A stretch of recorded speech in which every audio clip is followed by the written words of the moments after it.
Okay, our next speaker is known by all of us for many good reasons, so I want to just present Olival Freire and tell us about making sense of the century-old scientific controversy over the quantum. Good morning to everybody, and thank you everybody for being here and using the at a distance audience. The chapter I wrote for this book was a work in progress. So what I am presenting here is still a work in progress because I am dealing with some issues that I do not have enough and sure solution. But I will try to tell you what are my work in progress. So the main question is that I want to make sense of this particular situation in the history of science that we have scientific controls over the interpretation of the quantum mechanics or scientific controls on the foundation of quantum mechanics. And this has lasted 1 century. So how to frame these controls? So that's the first question. And it's my impression that anybody who wants to understand these controls needs to deal with this beautiful diagnostic suggested by Frank Larouet in his book, Do We Really Understand Quantum Mechanics? It's this metaphor that quantum mechanics is reminiscent of the Colossus with feet of clay. I like very much this metaphor. This metaphor is related to this kind of ambiguity or this double situation. On one hand, you have a strong and robust theory, very corroborated by predictions, but not only because it was corroborated, but indeed it becomes the bedrock of 20th century physics. And on the other hand, the debates on the foundation of quantum mechanics continues to be a subject for many physicists. As we had seen yesterday here, this kind of debates. So this is the synopsis of the things I want to try today.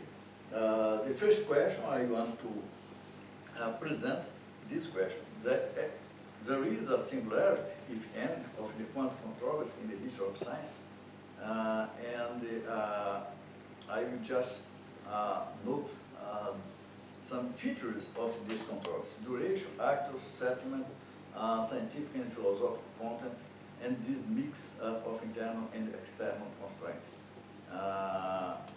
The second, I want to discuss some obstacles to a better understanding of the quantum controls. People who know some of my writing know that I wrote about the quantum incidents. So the main obstacle were the physics community who just did not accept the importance of the debate of quantum, the debate on the quantum interpretation. But today I want to speak about another very influential obstacle related to the philosophy of science. And finally, just 3 provisional conclusions about tolerance and pluralism, the role of experiments, and the rules of history. Now, the first, the singularity. It's hard. That's one of the questions I am dealing with. Is really a similar situation, the situation of quantum controls in the whole frame of scientific controls.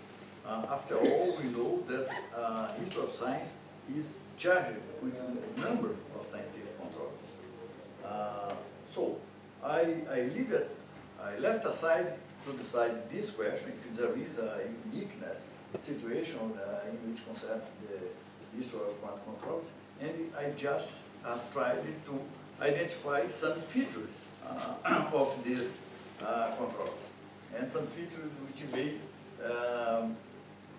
shed some light about this possible uniqueness.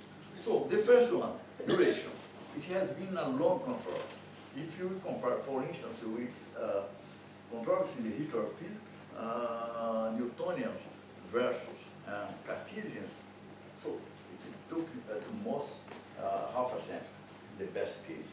If you take, for instance, the dispute between fields versus action at a distance in electromagnetism, maybe this was 30 years. And quantum controls, we have 100 years. It's the same age of the theory. That's the first feature. The second, the actors. In some of these scientific controls, we know we have major and minor fields. In the quantum controls, we also have the same situation, and I love the minor fields. One of the chapters of my quantum students is about a minor field, Klaus Taus, from the physics department of the University of São Paulo, but which is very interesting when you are dealing with the quantum mechanics controls, is that you had major, great figures in the debate of quantum mechanics. Okay, you had this between Newton and Leibniz, okay, but I don't think that you had in other controls this kind of thing. Over there, okay, Bohr and Einstein, this beautiful picture in Moscow Park, sculpture.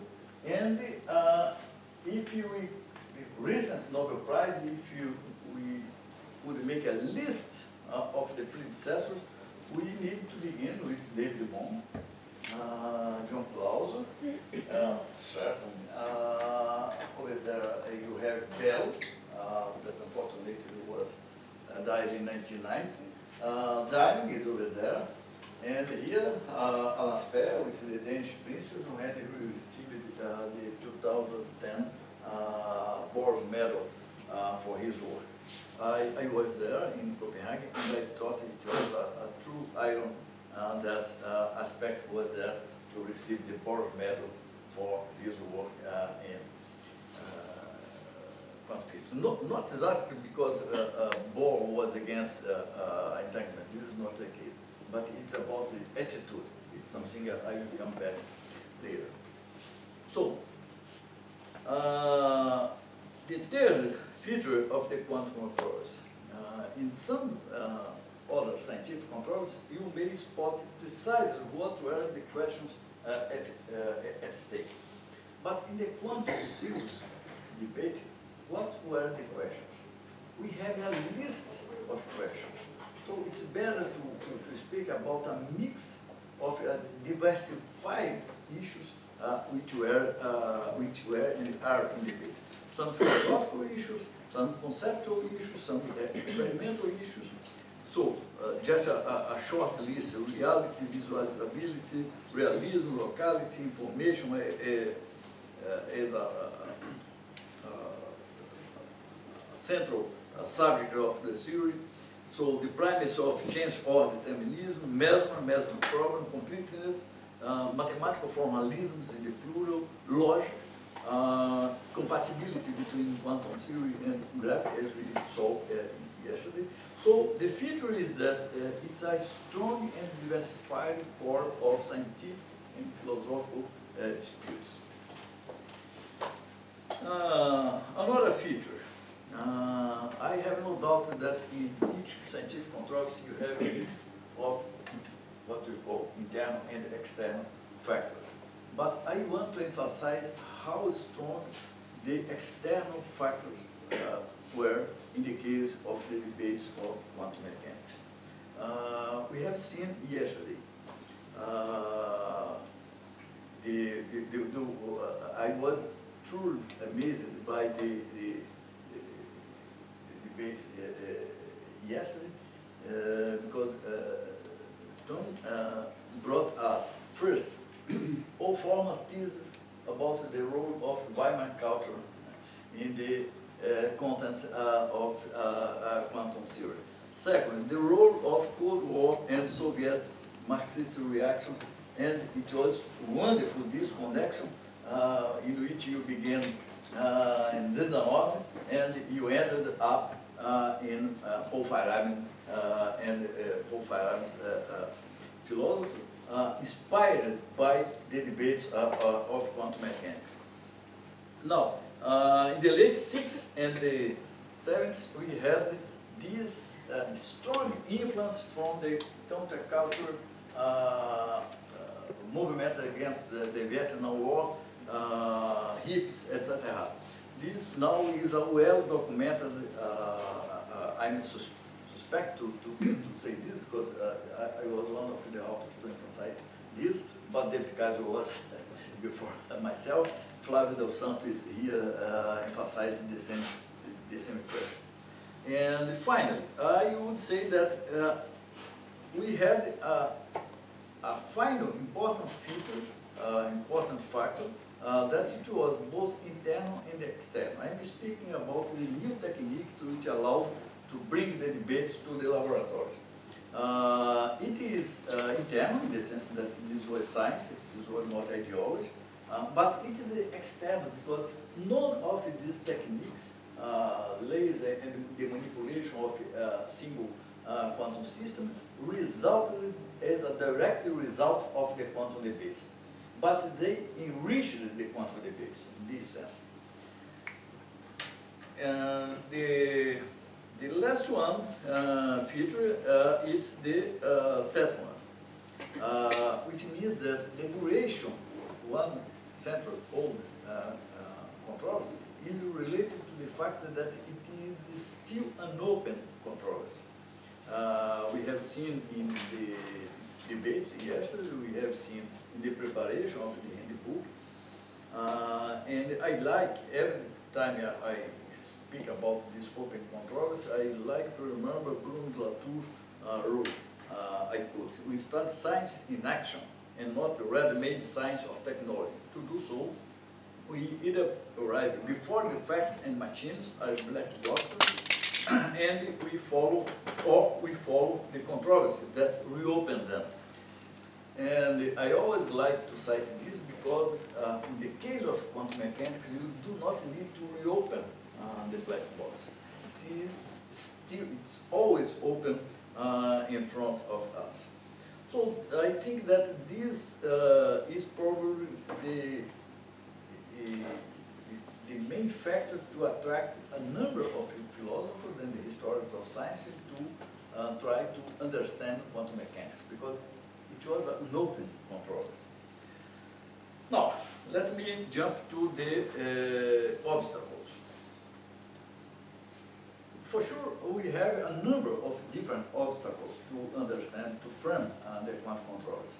The most evident is that it's a controversy with a number of technicalities which prevent a number of philosophers and historians to study this. Everybody who works with the history of physics here in the room knows this situation. We are a small community in the large community of historians of science.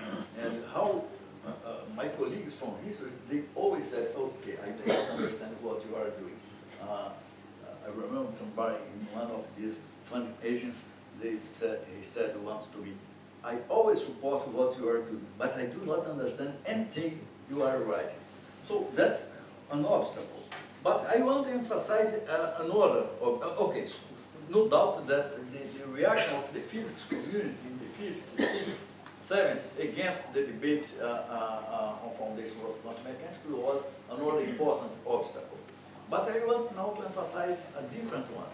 I think that philosophers of science did not play a good role in his story. And I think that Feyerabend was more an exception than the general case. I think that more representative of the general case, that's the case I want to discuss here. It was the case of Thomas Kuhn. Thomas Kuhn was very important in this debate because he was a major historian of the early quantum theory. He was the head of the archives of the history of quantum physics. So everybody wanted to know what Kuhn had to say about the debate of quantum mechanics. And you may remember that probably the most quoted passage, fragment of the structure of quantum, of scientific revolution was the citation in which Thomas Kuhn referred to Planck, saying that you need to wait that everybody in the controversy is dead to accept a new theory. So what Thomas Kuhn had to say about the quantum controversy? It's difficult to review this. Marabella made a wonderful book and about quantum dialogue, and in the final chapter, or before the final chapter, she tried to infer what we can say about the quantum controversy if you take Kuhnian less of normal size. But this was an inference. She had no strong documentary evidence. And it's difficult to have documentary evidence because Kuhn just did not write. But this is the most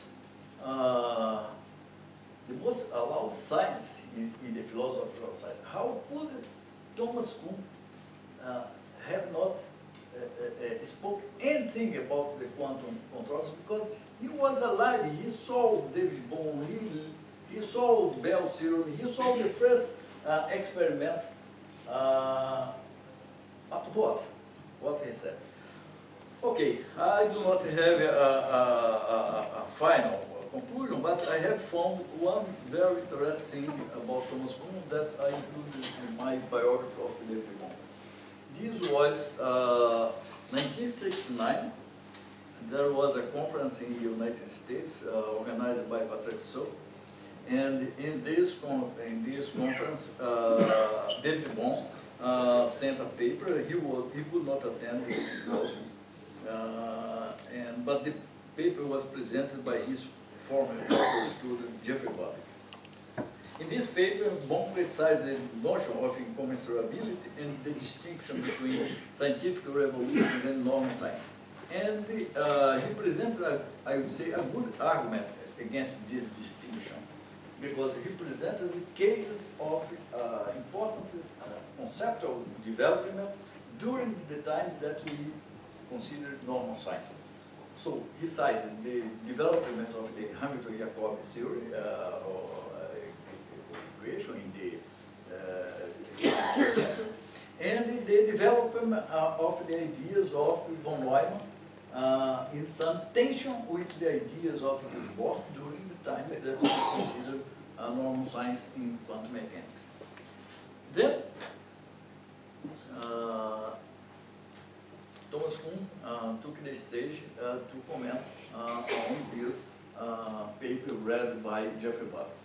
And it's a short citation, and this is the citation. This is very impressive. It's my impression that one of the greatest difficulties faced by people who are concerned to revise the Bohr interpretation is that none of the problems that emerge for them makes any contact whatsoever with the technical problems that physics has faced in recent years. And that has created a profound crisis for the profession.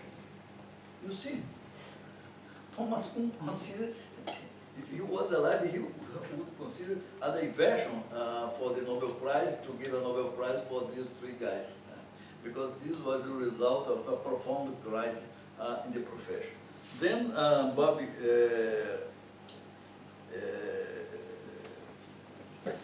gave a good answer. He just said, I quote, something about what Professor Kuhn just said really disturbed me. It seemed to me that he was suggesting that one should really only care about what most physicists are concerned about today,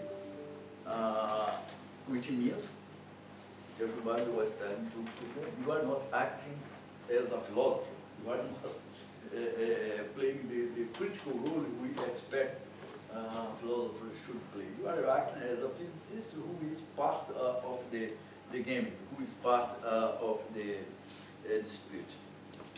Okay, I know Flávio dos Santos is here. I know that you would say, okay, Popper played a very important role. Okay, but as you wrote, Popper played a very important role in this story as a physicist. So he was a philosopher, but he became a part of the game when he began to co-author in papers with Vigier and the other people. So my conclusion anyway is that the philosopher of science did not play a favorable role to our understanding of the quantum controllers. Finally, I am going to my tentative conclusions. The first one, it's, once again, I loved the discussion yesterday because I have no words to add about the debates about pluralism. I think that for me, this is the most important lesson of the quantum debates. We need more pluralism, more tolerance in the scientific communities when anything is at stake in a scientific debate. I think that this is, and I want to cite, as you know, I like very much Max, as everybody here, I love Max Yama's books, and in his 1974 books, he finished his analysis that cited, let us recall the advice once given by the French moralist Joseph Joubert. It is better to debate a question without settling it than to settle a question without debating it. I think that this was the main reason. And it's true that I'm saying no novelty saying this. If you take the history of science, in the end of the 19th century, Maxwell, Boltzmann, Poincaré were strong defenders of the role of pluralism in science. The second conclusion is that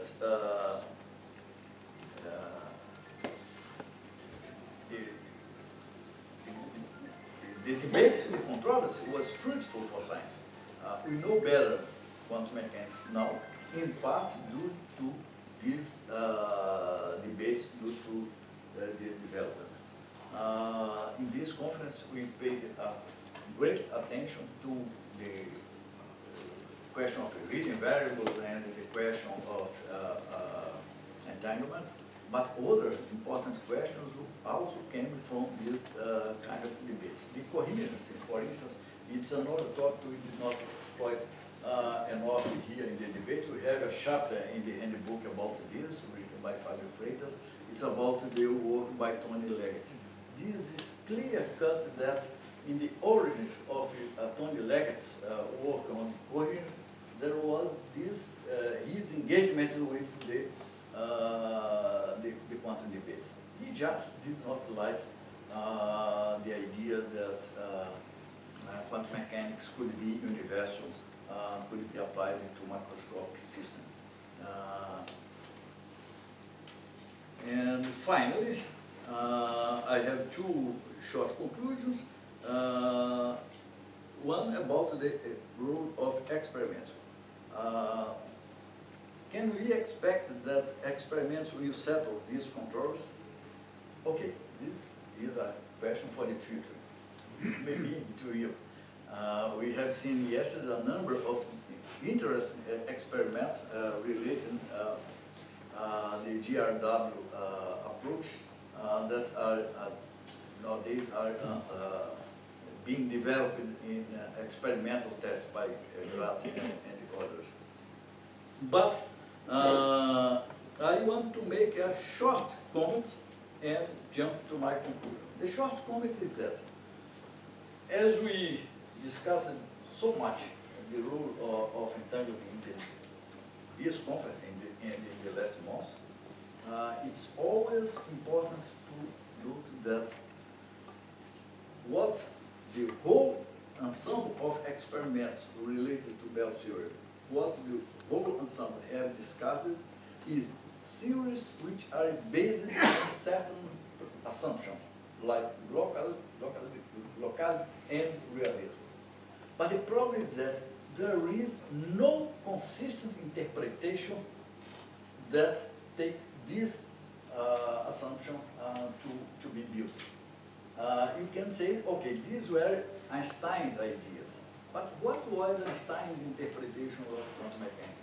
Nowadays, people who defend a statistical interpretation, like Ballantyne, they could say, okay, our foreground was Einstein, but you cannot derive an interpretation of quantum mechanics from Einstein. Unfortunately, Michel Paty could not speak for us yesterday, but you would try to explain that Einstein had a program for the development of science, not an interpretation, an alternative interpretation of quantum mechanics. And if you take the strong candidates for interpretation of quantum mechanics, information, hidden variables, evaluating interpretation, none of them share this assumption. So I want to exploit another possibility in which concerns experiments. The possibility is that a possibility inspired by the ideas of Duhem and Quine. That's the idea that experiments will not decide this controversy. That's the thesis of the underdetermination of the theories by the empirical data. I want to say that I am not the first to use this in my reflections. James Cushing, that you quote yesterday, was the first, but Jim Cushing used the theory of the underdetermination of the theories by the experimental data, by the empirical data, using this to defend the possibility of having a hidden variables interpretation. Okay, it's good. I want to take inspiration in the Quine-Duhem thesis in another direction. I want to jump to the conclusion that we should be prepared to accept the idea that experiments will not discard some interpretations, at least some interpretation. We should be prepared to see a kind of survival of different forms of mechanics. Survival of different interpretations as different forms of mechanics have survived. Nobody would say nowadays that Lagrange is a different interpretation, or Lagrange is more right, or than Hamiltonian or Newtonian mechanics. Everybody would say, okay, they are the same, but if you take one, you have forces. If you take the other, you do not have forces. You take one, you have energy, and the other, you do not have energy. I think that we should be prepared to this. Yesterday, in a conversation with Flavio, sorry for using your words here, he told me that a very important physicist, a collaborator of Zajman, Anton Zajman, he just jumped from the information-based interpretation to the many words or evaluating interpretation. I think that this is a sign of the thing I am trying to insist. When people begin to jump from one interpretation to the other, maybe it's a situation that in the future we just will consider as normal to have Bohr's interpretation, Bohm's interpretation, the Bragg interpretation, and etc. And finally, it's a thing that I like to emphasize. It's not only that the debate has been fruitful, but also that the history of the debate about the interpretation of quantum mechanics has an irony that I want to emphasize. And it's an irony that is presented in the list of the 3 Nobel Prizes yesterday. That's the fact that some of these, the protagonists of these debates, some of them, indeed, they tried to criticize and to make limits, to expose the limitations of the usual quantum mechanics. This was clear-cut in the case of Claude.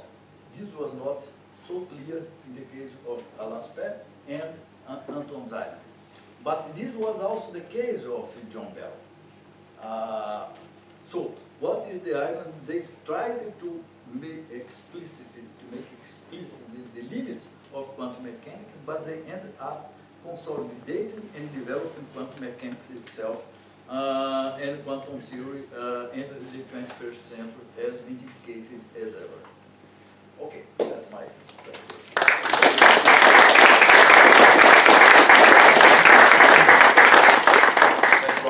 Oliver, we have time for 2 questions. I saw 2 hands, Flavio and then Thomas. Thanks, Olival, for the wonderful talk.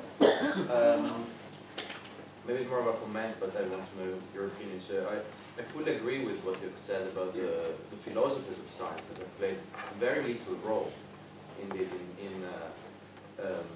this quantum debate. And I've always been puzzled why they didn't, so why Bell's inequalities receive so little attention, because we have a series of external factors also Dave knows very well, the shut up and calculate culture that kind of prevented physicists from being attracted, and they were actively discouraged to philosophize, and Bell's inequalities were not considered real physics. But if it was not considered real physics, it should have been considered philosophy, and philosophers should have started discussing very early Bell's inequalities, whereas they received, as we know, they received 9 citations in the first 10 years of their life. So, do you have well, can you comment on this maybe? Do you have some understanding why philosophers even ignored Bell's inequalities, physicists? Thank you very much. Yeah. I think that this situation is a little bit complex, and we need to pay attention to different aspects. The first one, technicalities. It's hard to any philosopher of science to enter in the philosophical debates of quantum mechanics. I would say that the rule is that you are always a philosopher and a physicist. In most of the cases, you have double training as a philosopher and as a physicist. So, I had one case in France. I studied in detail, Gaston Bachelard. He wrote a lot about quantum mechanics. His early books were very inspired by quantum mechanics, but he learned quantum mechanics from Louis de Broglie. When in 1952, Louis de Broglie announced that he had come back to his Cartesian ideas, Bachelard muted. He could not speak anything because he was not able to enter in the details of the technical issues were being debated. So that's the first consideration. But it's also true that philosophers department accepted the physicists who want to be in this debate. So I cited Jeffrey Bubble. Jeffrey Bubble was a physicist. He became a philosopher because he was accepted by the philosophy department to be a teacher in that department. Then I would not say that the philosophy community as a whole was against the importance of this debate, because they accepted a number of these people in the philosophy department. My main criticism is about the major figures in the 20th century philosophy of science. Briefly, Thomas. Oliver, if I may ask you to return to the Kuhn quote, the previous slide. Yes, absolutely. Well, I think you're perfectly right to point out that it's a great anomaly about Tom Kuhn that he had no apparent interest in quantum foundations. And just looking at this quote, there's a profound sadness about it when he talks about the Bohr interpretation, as if that is one thing, and of course it's certainly not. And I began to think that there's some kind of psychoanalytical blockage with Kuhn. Sure. This was a bear that he did not want to wrestle with. I fully agree with you. I do not jump to the psychoanalytical conclusion because I'm not competent to say this. Well, neither am I. Yeah, but I have no doubt about this.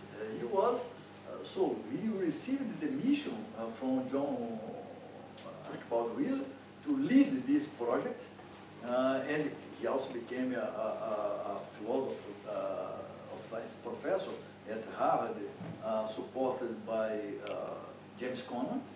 So, in these two cases, he had these two great scientists behind him, supporting him to move to philosophy of science.